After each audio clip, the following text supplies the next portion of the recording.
Haleluya, haleluya. Imana ishimwe nanone kubw'uyu mwanya mbonye kugira ngo tuganire ku ijambo ry'Imana, tugire icyo twunguka. Muri kumwe na Pastor Dr. Gakwaya Emmanuel. Uyu munsi turaganira ku ijambo dusanga mu Migani igice cya 4 umurongo wa 23, bavuga ngo rinda umutima wawe kuruta ibindi byose birindwa, kuko ariho ubugingo bikomoka. Haleluya.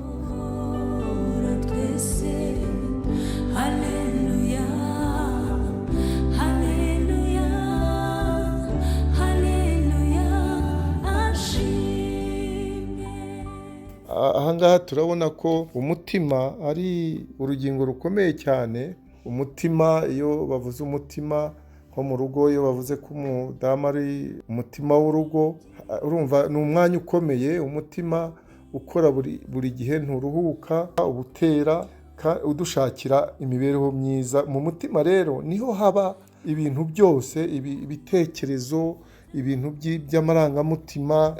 Mu mutima haba, iyo dusoma mu buryo umwanditsi yabivuze, mu buryo Salomo yabivuzemo, na hano kandi muri iri jambo ko tugomba kurinda umutima kuruta ibindi byose birindwa. Ni ukuvuga ngo mu mutima harimo ibintu bikomeye cyane twagombye kurinda.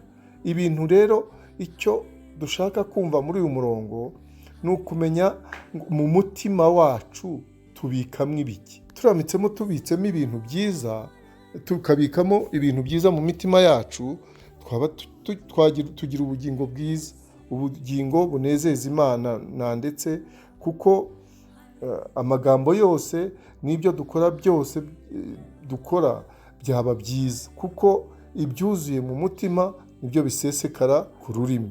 Tugerageje rero kubikamo ibintu byiza, uretse ko benshi batabishobora kuko harimo ababikamo ibintu bibi, icyo gihe ibyo bavuga n'ibikorwa byabo nabyo ntabwo biba byiza iyo mu mutima ubikamo ibintu bitari byiza. Umutima wacu rero tugomba kururinda kuruta ibindi byose, kuko iyo ushyizemo ibintu bibi nawe ubwawe bikumerera nabi, bimerera umubiri nabi, bikamerera umubiri wose n'umuntu wese nabi, kuko ibyuzuye umutima ari byo bisesekara rero ku munwa, bikaba ari nabyo bihumanya umuntu. Tugomba rero kumenya ibyo tuvuga, ibintu tureba muri za videwo, za sinema, ibyo dusoma mu bitabo, ibyo twandika muri WhatsApp, ibyo bintu tugenda twuzuza mu mutwe nyine mu mutima wacu, ibitabo dusoma, amafilime tureba, ibyo byose iyo uhitamo ibintu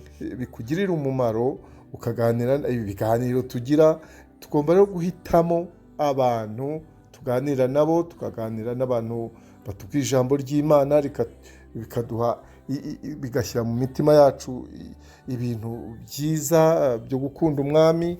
Tukagira igihe cyo gusenga, wareba filime, ukareba amafilime meza, ibitabo bikubaka, wajya nawo muganira, ukareba uburyo muganira ibintu bibubaka. Ni nka muri ya Zaburi rero ya mbere, igice Zaburi ya mbere uhereye ku murongo wa mbere, ko tugomba kuganira n'abantu bafite icyerekezo, atari abantu baduca intege, inkozi z'ibibi, abantu bavuga amagambo mabi. Icyo gihe tugomba kumenya abo tuganira bari. Harahirwa rero umuntu utabana n'inkozi z'ibibi, utabana n'abantu baganira ibintu bidafite epfo na ruguru, ahubwo bibwira ibintu bizima, ibintu bituruka ku Uwiteka, kuko nibyo bitwubaka, nibyo bishobora kutugirira neza ari umubiri wacu. Kuko ibitekerezo byacu, iyo ushyizemo ibintu bibi mu mutima wacu, ugashyiramo ibintu bibi, ibyo ngibyo nibyo bitwica, nibyo bimerera n'abantu nabi, ugasanga bagize za tension, bagize umutima ugatera cyane. Kubera iki? Kubera ko ibyo bintu bibi nabyo bibatera ubwoba. Niyo mpamvu rero uyu mwanditsi Salomo atubwira ati murinde umutima wanyu kuruta ibindi byose birindwa, kuko ariho iby'ubugingo bikomoka. Reka rero na Kristo yarabitubwiye, twite ku mutima wacu, kandi Kristo ashimwe ko yatugiriye inama nziza. Igihe dufite umwanya tugasenga kugira ngo tubane n'Imana neza, tuyisabe kuturinda no kuturinda abo batujyana mu bitekerezo bitari byiza. Uwiteka abane namwe kandi abagirire neza mu izina rya Yesu. Amen, amen.